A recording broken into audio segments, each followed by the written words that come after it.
Hi, and welcome to Jot Notes, a podcast where we dive into the world of authors and books.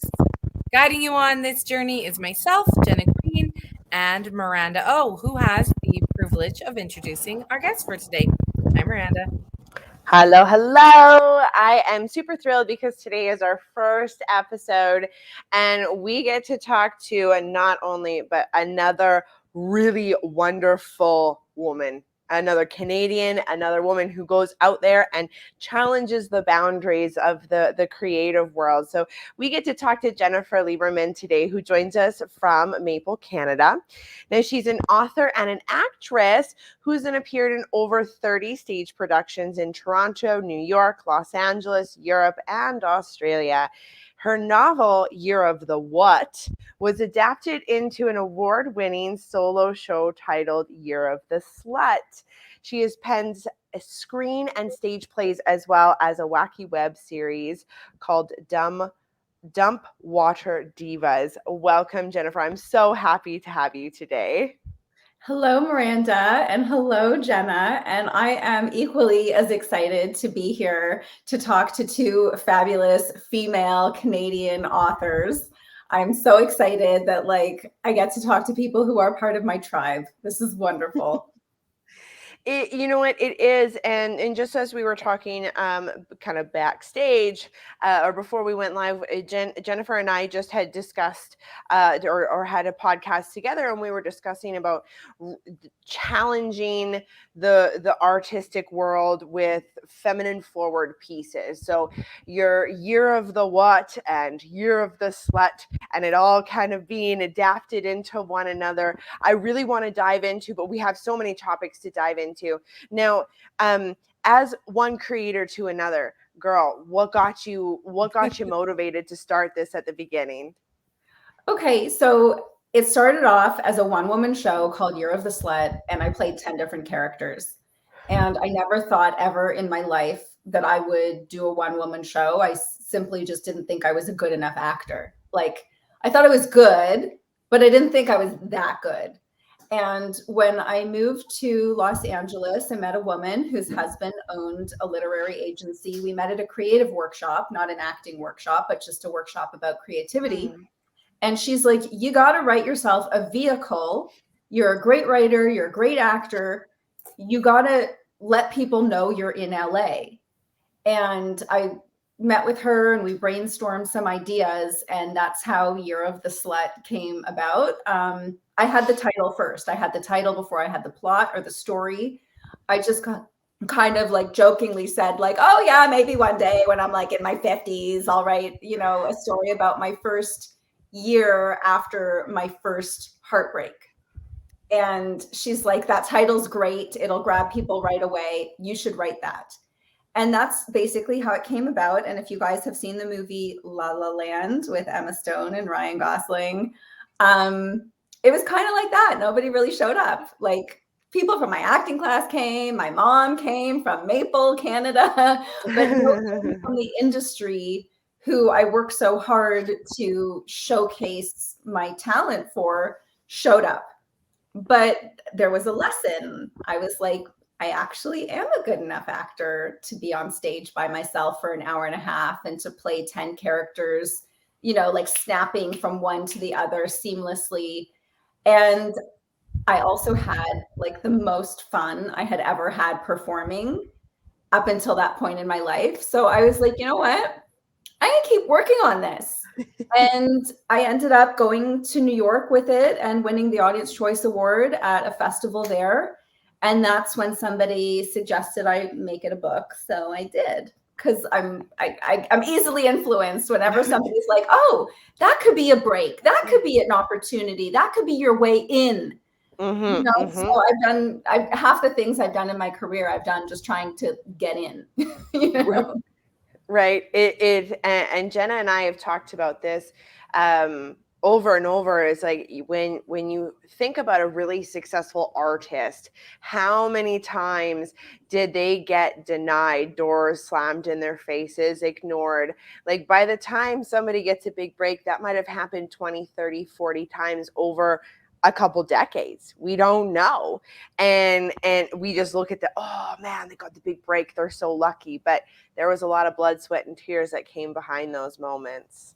The overnight success that took 30 years, or Yes. the lucky break that took 48 tries. And it's a little bit different from what the public perceives to what's actually happening. Right? Yeah, definitely. And, you know, like the show was, you know, wasn't a success the first time around. It was a success in the fact that I accomplished it. Like I set out to do something and I hit the finish line. So there's always a success in that. But I didn't get any agents or managers or nobody who hired me showed up, who could hire me showed up, which was really why I did it. And then even with the book, I wrote the book. And because the play was already written, it only took a couple of months to write the first draft of the novel. And it was almost a decade of rejection and crickets from publishers, agents. I hired the wrong editor. She tore me a new one, couldn't look at the manuscript for well over a year, abandoned it several times to go make short films or web series or go do a play in Australia or go do a project in Europe, abandoned it so many times. And finally, a friend of mine, actually an old boyfriend, like heard that I had written a novel, and he's like, "What do you mean you wrote a novel? Like, let me see it." I'm like, "Oh no, it's done. Like, I'm over it." And he insisted on reading it, and he ended up being my biggest champion. And he encouraged me to self-publish it, and basically said, like, don't publish it because you're trying to actually sell it. Just publish it so you know you finished it. You can have the peace of mind that you worked all of these years on writing a book, and then you just have a book in the world, as opposed to, like, you know, a file on your computer. That's a nice way to look at it. I like that. Yeah. And then, like, fast forward to now, it's the #1 Amazon bestseller, and it won the Scribblesworth Best Rom-Com of 2021. So, you know, there you go. All the rejection led to that. Yep, totally. You made your break in this piece, and you're continuing to make break in the industry. And before we get to that, I want to touch on the fact that you've acted, you've produced, you've written books, you've written screenplays. Where, excuse me, has this been something that you have always been passionate about since you were a wee little one, you were, you know, the storyteller on the block? Or is this something that just kind of happened naturally as you flourished in life? Well, actually, it's very simple. It's a very simple story. When I was 8, I was totally in love with Zach Morris on Saved by the Bell, and I wanted to be his girlfriend. So I started writing episodes of Saved by the Bell where I was like some random transfer student who got to kiss and date Zach Morris. So I had a very wild imagination. Team AC Slater over here. Just oh my god, yeah. So I actually had a crush on both of them. Like, come on, both of them were like. How could you choose, really? Exactly. So that's kind of how I started writing. And, you know, my 8-year-old brain, I wasn't ready to, like, create my own world of a story. But I definitely, like, wrote episodes of shows that I would watch because I wanted to be on them. So the idea of telling stories and wanting to perform them has been in me since I was, like, super young. And then by the time I was 12, I wrote my first, like, screenplay that I created the world and the characters. I wasn't ripping off anybody's idea. And, you know, continued to write poetry and short stories and scenes and pieces. And yeah, so I guess my first real screenplay that I would, you know, because I don't count the one that I wrote at 12 as, like, being in my repertoire. My first one I wrote when I was, like, 19. And I've even as recent as 5 years ago went back to be like, could I actually do this now? And I'm like, no, I've really outgrown this story. So yeah, I guess it always has been in me. I've loved performing. I was a competitive gymnast when I was young, started competition when I was 5. So I've always had that like performance, like thing. Like I was never afraid to get in front of people and show off, so to speak. So yeah. It's interesting to find out where we all trace our roots from, or what our first, memory. Like everyone asks me why I'm a fantasy author. I'm like, She-Ra, Princess of Power. Oh They, yes. like when I was 5, like I think it's all come from there, and who knows what it was for Miranda. But it's so interesting to talk to all the authors and find out where they think it came from, and what their view is. I mean, it may have came when you were like 7 months old, but that's what you are interpreting as this Yeah. your moment, and where it's such an interesting thing.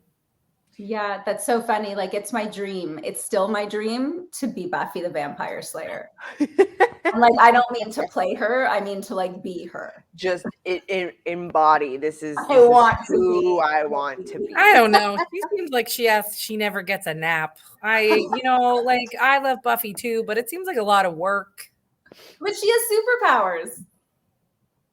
I don't know. I can't She stay up sleeps past with 9. vampires. Yeah, And I can't stay up past like, 9. does it get any better than that? I'd have to take a nap to stay out after dark. Oh, yes, me too. Very much so. Very much. Like went on a date night with my partner last weekend, and I had to take 2 naps when my kid took 2 naps during that day, just so I had enough energy to make it out past 10 o'clock. And even at that, I was sipping tea, and I looked at him. I was like, "Is it home time yet?" Because like this girl's got to go to bed. So I don't know if I would be slaying vampires, but I'd be down for the superpowers. Now, okay, I have one more question before I want to pass it on to Jenna, and she's going to. Like I said, we touched on, you do a lot of everything in the industry. Do you have a favorite part? Do you have a favorite medium that you love to create in? So I love acting, and I joke that I write and produce to give myself acting work. Because as an actor, you have very little control. You go on auditions and you hope somebody picks you. And even the auditions that you go on, they're not necessarily for your dream role or your dream project. They're how people perceive you from your headshot, which doesn't necessarily embody all the multifaceted amazingness that each individual has, So I really love acting, and I really do love the stage. I film and TV, yes, bring it on. Any producers, directors out there, I would love to do a film. I would love to do your TV show. But like one of my bucket list things is to do theater in the West End in London. And like, I think I would probably like die out of shock if I ever had the opportunity to do Shakespeare at the Globe Theater. I love Shakespeare. I love classical. Yeah, so I'm a nerd. Like I'm a full-on theater nerd, and just have a love for the craft. I see Jenna's cheeks go redder and redder with like admiration and agreement with everything. You're like my you just spirit said. animal. Like, Yes. like obviously I've never gone into acting, but I was a drama kid in high school, and I'm a teacher, and there's a lot of performing in it. I have to pretend that things are interesting that aren't always interesting, or I have to pretend I'm calm and patient when really. And I tell all my student teachers, if they're struggling or they want to be a better teacher, I'm like, take a drama class, because whether you want to be on the stage or not, there's a lot of performing in life. That's why I'm so tired at the end of the day. I had to be on all day. I have to be in the persona of a teacher, or and Miranda works in the corporate world, and she has to be chipper about things that maybe don't always intrigue her, or it's and performing. So, yeah, the whole world of performing and performance is is very intriguing to me. And then you quoted Shakespeare, and then you talked about the Globe, and I went on a tour to the Globe once, and you can just go on the stage if you're part of the tour and you can do the Shakespeare, but no one's listening. But you want to perform with like an audience. So that's yeah. Yeah, it totally. And I actually taught performing arts. I was the performing arts director at a school for a couple of years, and my task specifically was to teach Bible through the medium of performance art. So I totally understand about teaching kids. And it was like a new experiential learning program. And I had to call parents and convince them to enroll their children. And like you said, a lot of parents were like, well, I don't want my kids to be an actor. And I'm like, I know, I've been an actor. I am an actor. I don't want your kids to be an actor either. Like, I would not wish that upon them. But give them confidence. But exactly. And I would say to the parents, it doesn't matter what your child decides to do with their life. They will 100% need the skills and the confidence to get up in front of a crowd of people and articulate an idea. Yep. Period. Totally. And all the parents, no matter what you do. So I did get a pretty high enrollment, and I love working with kids. I love teaching. I volunteer teaching acting to special needs adults, also with cognitive disabilities. And it's just one of like the best things that I get to do. It's I love it. Like I teach adults in a corporate environment. You teach your performing arts, and Jenna, you are a magical child teacher, and you just make magic happen. We all do the same thing, but it's all a little different. And at the end of the day, performing and being kind of on is just, that's what we got to be. But I think that's what makes us, if you walk off a stage or walk out of your classroom and you are not exhausted, you didn't put it all out there. But if you walk away and you're exhausted, you know that you did everything you can to make that session, that class, that day, that whatever it is, that hour that people sat and listened or watched you did everything you possibly could, just blood, sweat, and tears, and left it all out there. And that feels good as an artist. I love that. Leaving something at the end of it and going like, yes, mic drop. I want a mic that I can just carry around and drop. Oh, I know. Just like, I feel like sometimes I got those one-liners and then you just wait and you're like, pop, mic drop. That's a good one, isn't it? And then people are like, no, you're not funny. And well, maybe I am funnier in my own head than reality, but that's okay. That's a different story for another day. So you have all these, skills. And then you also have a book about audiobooks. Yeah. And so I'm going to read the title, and I'm going to read it off the screen because it's a bit of a long one, but I'll bet you that's because it has a lot of good information. But it's called Make Your Own Break: How to Record and Publish Your Audiobook in 7 Simple Steps. So I'm going to have to read me that. Yeah. Yeah. I want to know how the whole title got on the thing. But other than that, I want to know what the 7 simple steps are. I love the whole make your own break. But what would readers find? What was the inspiration behind this book? And what will readers find with this book? Okay, so Make Your Own Break is a company that I started after the success of my one-woman show, because I realized after spinning my wheels for several years trying to get people to pick me, I had the most fulfillment and joy in my career out of picking myself and creating my own project where I got to showcase my talent in a way I could really shine. And I realized that I could help other actors and writers make their own break. And yes, it's a pun on words because, in the entertainment business, everybody's waiting tables while they're waiting around for their big break to come along. And I'm a big believer in creating your own opportunities. I'm also a big believer in work begets work. There's nothing worse than being an out of work actor who has no creative project on the go. So when you talk to people, if you're interviewing for a project or auditioning for an agent, the worst thing to say is that you aren't doing anything, but if you say, oh, I'm producing my short film, or I'm writing a web series with a partner, or I'm developing my one-woman show in my acting class and I'm going to take it to a fringe festival, people respect the fact that you are putting stuff out in the world.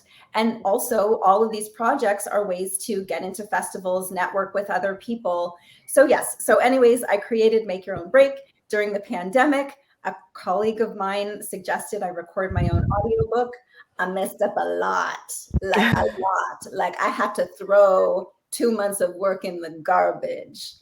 I recorded the whole book. And then as I was putting it together, I was like, wow, like the rhythm is choppy and certain things don't match, because I played all the voices in the show. So I wanted to play all the voices in the book. But it's like sometimes you're doing an accent or a voice for a character that doesn't show up until 4 chapters later. And it might be days or 2 weeks until you're doing that other chapter, and your voice doesn't sound exactly the same as it did. So yeah. So I messed up a lot, and I had to record the whole book a second time. And the same friend / colleague of mine who suggested to record the book was like, well, sounds like now you can write a how-to book so other authors don't make all the mistakes that you make. So that's how the book came about. And I cover all the bases in terms of, like, the first thing I talk about is, yes, you can. A lot of us are very self-conscious if we're not professional performers or speakers. We feel like, I couldn't do this. I need a professional actor to do it. And my whole take on the subject is, if you were passionate enough to write a whole freaking book, you're passionate enough to record your book. Because, if you actually finished a book and published it, you're in the 1%. Because I feel like 9 out of 10 people I talk to have writing a book on their bucket list. Yeah. But only 1% of us actually do it. So they've started it. They've thought about it. Jotted down some notes on some napkins at bars, when they're a little tipsy. But so I start with that, with really just kind of encouraging a self-published author to go at it on their own, because hiring somebody and going through the process with somebody else is very costly. So why not have a go at it? And then I talk about vocal stamina and getting your voice ready, because it's actually completely unnatural to read a whole chapter aloud and record it, let alone a whole book. And you don't want to damage your vocal cords. You don't want to go hoarse. You don't want to lose your voice. So I actually outline a 30-day vocal training session where you start doing vocal exercises every single day. I didn't need to do the 1 month training session, because I do vocal exercises almost every day, because I'm a theater nerd, and then the globe is going to call and I have to be ready. You got to be ready. I have to be ready. So that was something that that I'm already in shape for, because that's my profession. But I'm very candid about the process. And yes, you want to take a full month. It's not worth injuring yourself or injuring your vocal cords or losing your voice, because we all have other jobs and other needs to speak other than just recording our book. Of course. So, starting with 5 minutes a day, working your way up to 30 minutes a day of vocal exercises. And of course, you want to continue doing the exercises every day until you complete your recording. And it's not about, an accent or an affect. It's literally just about breathing exercises, resonance, tongue twisters, because it's almost impossible to read a whole page without tripping over your tongue at least once. Or at least once. I was going to say, like, once? Well, yeah. But that's what I mean. So, it's not just about the vocal cords. It's actually about the muscles in your mouth, your tongue muscles, your lip muscles, your cheek muscles, getting those all in shape, over enunciating. Basically you're going to be a freak a half hour a day. The neighbors are going to be like, what is that person doing? And then I discuss equipment. I spent $50 on a mic, about $15 on a pop screen. A pop screen is a circular screen that goes in front of your mic that minimizes the sounds of your lips smacking together and your teeth chattering, because our mouth makes all these noises that when we're looking at someone, we don't compute. But when it's just a vocal recording, all of these things are magnified. So a pop screen is I didn't know there was a name for that. You see those on TV and stuff, or I didn't know there was a name for it. Yeah, because our mouth makes all these clicking and popping noises, and so you want to minimize that. So I talk about equipment, creating an at-home studio. I made a little cocoon in a closet with blankets and comforters, and just also giving a realistic timeline of how long it'll take you to actually read your whole book. Like, it's a marathon. You want to make sure you have like 4 months to do this, because you're not going to be able to record 5 chapters a day. You probably won't even be able to record a chapter a day 7 days in a row. You start off with 1 chapter, then you wait 2 or 3 days, then you do your next chapter, because once again, you don't want to injure yourself. And on the days that you are reading your chapter, you're not just reading your chapter. You have to read your chapter aloud like twice before you actually go into your recording booth. So what's coming next, and the rhythm and what's coming next. And you can mark up if there's really long sentences, because you don't want to run out of breath before you get to the end of a thought. So I go over that stuff. I go over the editing process, free editing software. I have diagrams in the book. I have like screenshots of the software and how to use it, and tips on editing. I also have advice about ACX is the platform I use. They distribute to Audible, Amazon, they're basically like the KDP of the Audible world. Talk about their, because they have very strict guidelines. And if you don't meet their requirements, they will reject your piece. My piece was rejected from them initially because 1 chapter had 1 second too long of dead air at the end of it. So they're very stringent about their requirements. And so it's just a very candid, I don't sugarcoat anything, because I think if you're going to commit to doing this, you want to have a realistic timeline of what it's actually going to take. Exactly. I've learned like 30 things just you describing the book. So I have a feeling that if I read the book, I would be learning so much more than that. I was like, "Whoa, you can't do it every day." Oh, the pop mic or whatever it was called. I was like, "There's a name for that." So that, but I mean, my knowledge of life is pretty limited, but we are running out of time, unfortunately. That's always the worst news I have to deliver. But thank you for coming on and teaching us so much and inspiring us. And my little drama nerd heart is a pumping. Just before we go, can you let our viewers and our listeners know where they can find you on social media and where they can find your books?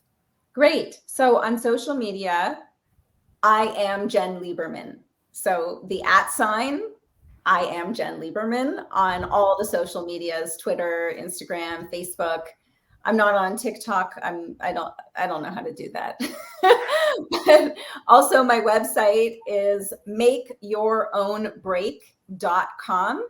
And that has all my social media information, and all the books are available on Amazon, Audible, KDP, Kindle, and everywhere else books are sold. That's wonderful. Thank you. We'll be sure to check all those out. And I know that when Miranda produces this, she's going to add all those links and all those connections for all our viewers and all our listeners. Just before we wrap up, we'd like to thank our show sponsors. So, a big thank you to Creative Edge Publicity and the Writers Corner Network. And of course, always the biggest thank you to our viewers and our listeners. And thank you, Jennifer, for being with us today. Thank you, Jenna. Thank you, Miranda. This was such a pleasure. It was great. Thank you.